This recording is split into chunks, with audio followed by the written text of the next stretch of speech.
આપણી સંકલ્પ ન્યૂઝ ચેનલને સબસ્ક્રાઇબ અને લાઇક કરો, બેલ આઇકન દબાવો જેથી આવનાર ન્યૂઝ અપડેટ્સની નોટિફિકેશન આપના મોબાઈલ પર સૌથી પહેલા પહોંચે. Like, subscribe and share the video. નમસ્કાર દર્શક મિત્રો, હું છું પૂજા ટંડેલ. સંકલ્પ ન્યૂઝમાં આપનું સ્વાગત છે. સમાચારની શરૂઆત કરતા પહેલા એક નજર આજના મુખ્ય સમાચાર પર. વલસાડમાં ભારે વરસાદને લઈ છીપવાડ અને મોગરાવાડી અંડરપાસમાં પાણી ભરાતા વાહન વ્યવહાર બંધ. કમરસરમાં પાણી ભરાતા બેરિકેડિંગ કરવા છતાંય વાહનો પસાર થતા અંદર ફસાયા. વલસાડ જિલ્લામાં વહેલી સવારથી વરસાદી માહોલ જામ્યો છે, જેને લઈ વલસાડ શહેરમાં પડેલા ભારે વરસાદને કારણે શહેરના બંને અંડરપાસોમાં પાણી ભરાયા હતા. છીપવાડ અંડરપાસ તથા મોગરાવાડી અંડરપાસમાં કમરસમાં પાણી ભરાતા વાહન વ્યવહાર બંધ થયો હતો. પોલીસ દ્વારા બેરિકેડિંગ કરવા છતાં અંડરપાસમાંથી વાહન ચાલકો પસાર થવાની કોશિશ કરતા વાહન ચાલકો અંદર ફસાયા હતા. છીપવાડ અંડરપાસમાં ચોટાટી ટેમ્પો ફસાતા વલસાડ પોલીસના જવાનો દ્વારા રેસ્ક્યુ કરવામાં આવ્યું હતું. ચોટાટી ટેમ્પોને ભારે જહેમતે બહાર કાઢવામાં આવ્યો હતો.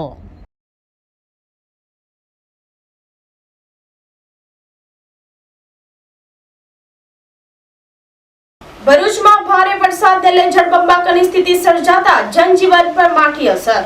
ભરૂચ શહેર અને જિલ્લામાં વીતેલા 24 કલાકમાં સાર્વત્રિક ધોધમાર વરસાદ વરસ્યો હતો. ભરૂચ શહેરમાં વરસેલા 4 ઇંચ જેટલા વરસાદને પગલે જળબંબાકારની પરિસ્થિતિનું નિર્માણ થયું હતું. ભરૂચ શહેર અને જિલ્લામાં સાર્વત્રિક ધોધમાર વરસાદ વરસ્યો હતો. વરસાદને પગલે ઠેર ઠેર વરસાદી પાણી ભરાઈ ગયા હતા અને જનજીવન પર માઠી અસર પહોંચી હતી. તો આ તરફ ગ્રામ્ય વિસ્તારોમાં પણ ખેતીલાયક વરસાદ વરસી જતા ખેડૂતોમાં ખુશીનો માહોલ જોવા મળ્યો હતો. વાદળછાયા વાતાવરણ વચ્ચે મેઘરાજાની અવિરત બેટિંગ ચાલુ હતી. ત્યારે આગામી દિવસમાં ભરૂચ સહિત સમગ્ર દક્ષિણ ગુજરાતમાં હવામાન વિભાગ દ્વારા વરસાદની આગાહી કરવામાં આવી છે. ભરૂચથી રિપોર્ટર અવી સૈયદ, સંકલ્પ ન્યૂઝ.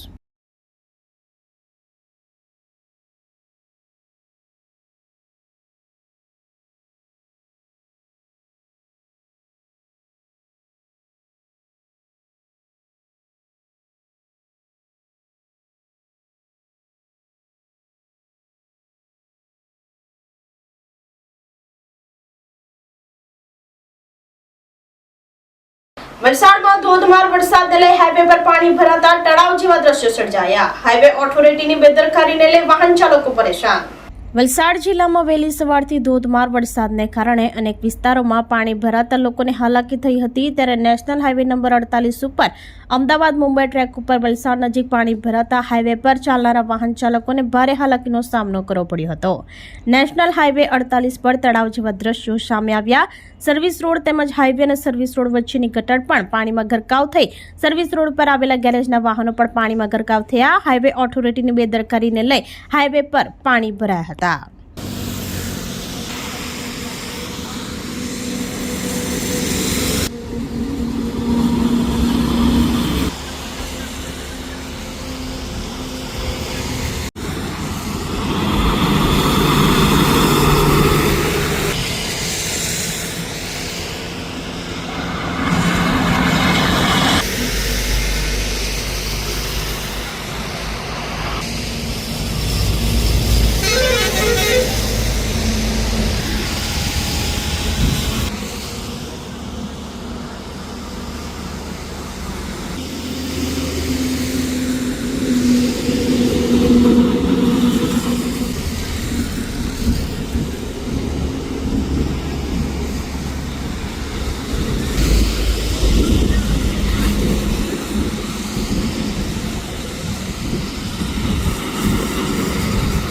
વલસાડમાં સતત ત્રીજા દિવસે વરસાદી માહોલને લઈ સરોદી માર્ગ ઉપર પાણી ભરાતા વિદ્યાર્થીઓ નોકરિયાતોને હાલાકી. વલસાડ જિલ્લામાં સતત ત્રીજા દિવસે વરસાદી માહોલ જામ્યો છે. વહેલી સવારથી જિલ્લામાં ધોધમાર વરસાદ વરસી રહ્યો છે. વલસાડ શહેર તથા આસપાસના વિસ્તારોમાં પાણી ભરાઈ જવા પામ્યા છે. વહેલી સવારથી પડેલા ધોધમાર વરસાદને કારણે સરોદી ગામમાં જતા મુખ્ય માર્ગ ઉપર પાણી ભરાઈ જવા પામ્યા છે. છેલ્લા ઘણા વર્ષોથી સરોદી ગામમાં જતા મુખ્ય માર્ગ ઉપર પાણી ભરાઈ જવાને કારણે વાહન ચાલકોને ભારે મુશ્કેલી વેઠવાનો વારો આવ્યો છે. શાળાએ જતા બાળકો અને નોકરી પર જતા લોકોએ ભારે મુશ્કેલીનો સામનો કરવામાં આવ્યો હતો. રસ્તો સંપૂર્ણપણે પાણીમાં ડૂબી જતા ક્યાં રસ્તો છે ને ક્યાં ગટર છે એ ખબર ન પડતા વાહન ચાલકોએ મુશ્કેલી વેઠવાનો વારો આવ્યો હતો.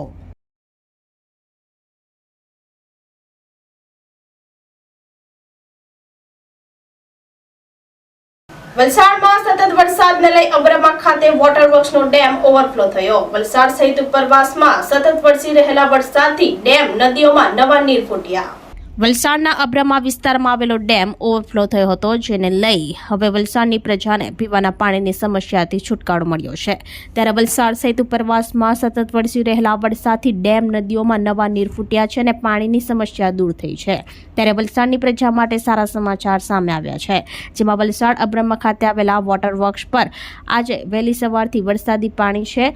ડેમ ઓવરફ્લો થઈ ગયો છે અને પીવાને પાણીની સમસ્યા દૂર થઈ જતા હવે વલસાડની પ્રજાને સમયસર 2 ટાઈમ પીવાનું પાણી મળશે તેવું પાલિકા દ્વારા જાણવા મળ્યું હતું.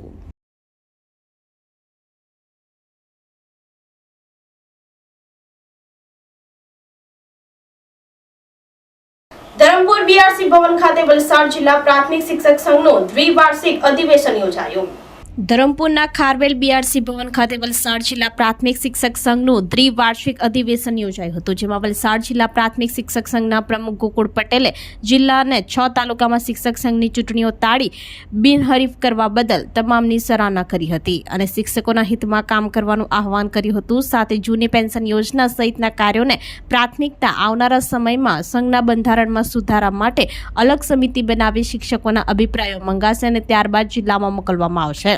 સાથે કોઈ પણ શિક્ષકોને સમસ્યા હોય તેઓ સીધા તાલુકા કે જિલ્લા હોદ્દેદારોને અથવા મને ફોન કરી શકે છે, જેથી તાત્કાલિક સમસ્યાનું સમાધાન થઈ શકે. ગોકુળ પટેલે અધિવેશનમાં ગેરહાજર જિલ્લા અને તાલુકા સંગઠનના હોદ્દેદારોની નોંધ લઈ જો તેઓ આવનારા સમયમાં પણ ગેરહાજર રહેશે તો નિયમ અનુસાર કાર્યવાહી કરાશે તેમ જણાવ્યું હતું.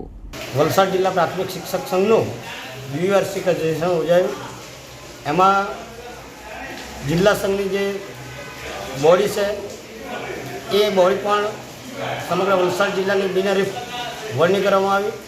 તેમજ 6 તાલુકા પણ પૈકી 5 તાલુકા પણ બિનહરીફ થયા. એક તાલુકો પણ બિનહરીફ કપરાડા તાલુકો હતો જ સમગ્ર, પણ ફક્ત પ્રમુખની ત્યાં ચૂંટણી કરવામાં આવેલી. એ સમગ્ર જિલ્લાની ટીમને અને જિલ્લા કારોબારીના હોદ્દેદારોને એ તમામને આજે દ્વિવાર્ષિક સાધારણ સભામાં બધાને બહાલી આપવામાં આવી અને શિક્ષકોના જે કંઈ પડતર પ્રશ્નો છે એ પડતર પ્રશ્નોની ચર્ચા કરવામાં આવી અને એ પડતર પ્રશ્નો તાલુકા કક્ષાએ, જિલ્લા કક્ષાએ અને જો કેટલાક પ્રશ્નો રાજ્ય કક્ષાના હોય તો એ રાજ્ય કક્ષા સુધી પણ અમે શિક્ષકોના પડતર પ્રશ્નો માટેની રજૂઆત રાજ્યના પ્રમુખશ્રી અને મહામંત્રીશ્રીને અમે કરીશું અને આ દ્વિવાર્ષિક સાધારણ સભા ખૂબ જ સારી રીતે સંપન્ન થઈ છે. ભરૂચમાં ગાયત્રી પ્લેટ એપાર્ટમેન્ટના 3જા માળની જર્જરિત ગેલેરી ધરાશયી થતા દોડધામ. ભરૂચના મક્તમપુર ખાતે આવેલ ગાયત્રી પ્લેટ કોઓપરેટિવ હાઉસિંગ સોસાયટીના A1 એપાર્ટમેન્ટના 3જા માળની જર્જરિત ગેલેરી સતત વરસાદી માહોલને કારણે ધરાશયી થઈ ગઈ હતી. કાટમાળ એક બાઇક ઉપર પડતા ભારે નુકસાન થયું હતું. ઘટનાને લઈ સોસાયટીના રહીશોમાં ભારે રોષ ફેલાયો હતો. સોસાયટીના પ્રમુખ અશ્વિને જણાવ્યું હતું કે તેમના ગાયત્રી ફ્લેટ કોઓપરેટિવ હાઉસિંગ સોસાયટીનું A1 એપાર્ટમેન્ટ જર્જરિત થઈ ગયું છે, જેના કારણે દુર્ઘટનાની ભીતિ હોય સોસાયટી કમિટી દ્વારા તેમને 5 વાર રિનોવેશન અથવા ઉતારી લેવા નોટિસ આપવામાં આવી છે. નગરપાલિકાએ પણ 3 વાર નોટિસ આપી છે, છતાંય ફ્લેટના માલિકો ઇમારતના રિપેરિંગ માટે કંઈ કરી રહ્યા નથી. ઉપરાંત 80% મકાન માલિકો અન્ય રહેવા જતા રહ્યા છે અને તેમના ફ્લેટ ભાડેથી આપેલ છે. ત્યારે ભારે વરસાદમાં કોઈ મોટી હોનારત સર્જાય તેવી સોસાયટીના રહેવાસીઓમાં ભીતિ સેવાઈ રહી છે. ભરૂચથી રિપોર્ટર અવી સૈયદ, સંકલ્પ ન્યૂઝ. હું અશ્વિનભાઈ શાહ મક્તમપુર ભાથીજી મંદિરની બાજુમાં ગાયત્રી ફ્લેટમાં રહું છું અને મારો હોદ્દો માનદ પ્રમુખ તરીકેનો છે. અહીંયા ગઈકાલે સવારે આખો દિવસ વરસાદ પડ્યો 5 થી 6 ઇંચ ભરૂચની અંદર. તેમાં અમારું આ A1 બિલ્ડિંગનું મકાનને આખી નુકસાની થયેલી છે. એ લોકો 4-5 વર્ષથી આ બિલ્ડિંગ જર્જરિત હાલતમાં છે, ભયંકર. તે આજુબાજુવાળા રહીશો પણ જાણે છે. અમે લોકોએ બી એને 4 થી 5 વખત નોટિસો આપી છે, પણ એ લોકો એના પર કોઈ ધ્યાન ના આપ્યું. અમે નગરપાલિકામાં પણ જાણ કરી, નગરપાલિકાએ પણ 2 નોટિસો આપી છે. ઓલરેડી કલેક્ટરમાં જાણ કરેલું છે. એ લોકો નગરપાલિકાએ આખરી નોટિસ પણ ચોંટાડેલી છે, બધાને પર્સનલી આપેલી છે. એમાં અડધા માલિકો બહારગામ રહે છે, અડધા ભરૂચમાં લોકલ રહેવા જતા રહ્યા અને અહીંયા પેલા ભાડા સસ્તા થાય 4,000 ને 5,000 એમાં આ લોકોને ભાડે આપેલ છે. માટે ભવિષ્યમાં આજ નહીં આવતીકાલે વરસાદ તો ચાલુ જ છે. જો નુકસાન થશે ને કોઈ જાનહાની થશે તેની અમારી સોસાયટી તો કોઈ જવાબદારી રહેતી નથી, કારણ કે નગરપાલિકા કાલે મામલતદાર સાહેબ અને નગરપાલિકાશ્રી પણ અહીંયા સ્થળ ઉપર આવેલા હતા. એટલે અમારી નમ્ર વિનંતી છે કે તમે ચેનલ થ્રુ આગળ ચલાવી અને આ બિલ્ડિંગની કંઈ ઉતારે નગરપાલિકા એ રીતના વ્યવસ્થા કરવા અમારી તમને નમ્ર છે. અને સોસાયટી અમારી સોસાયટી ભરૂચ જિલ્લામાં કોઈ સોસાયટી સબસિડી નથી હાલતું ફ્લેટ ધારકોને. અમે લોકોએ અમારી પાસે ફંડ હતું એટલે અમે 10,000 રૂપિયા ફ્લેટ દીઠ સબસિડી આપી રિપેરિંગ કરવા માટે, તો પણ એ લોકો કરવા તૈયાર નથી. તો આ તાજા સમાચારો, નવા સમાચારો સાથે કાલે ફરી મળીશું. નમસ્કાર. આપણી સંકલ્પ ન્યૂઝ ચેનલને સબસ્ક્રાઇબ અને લાઇક કરો, બેલ આઇકન દબાવો જેથી આવનાર ન્યૂઝ અપડેટ્સની નોટિફિકેશન આપના મોબાઈલ પર સૌથી પહેલા પહોંચે.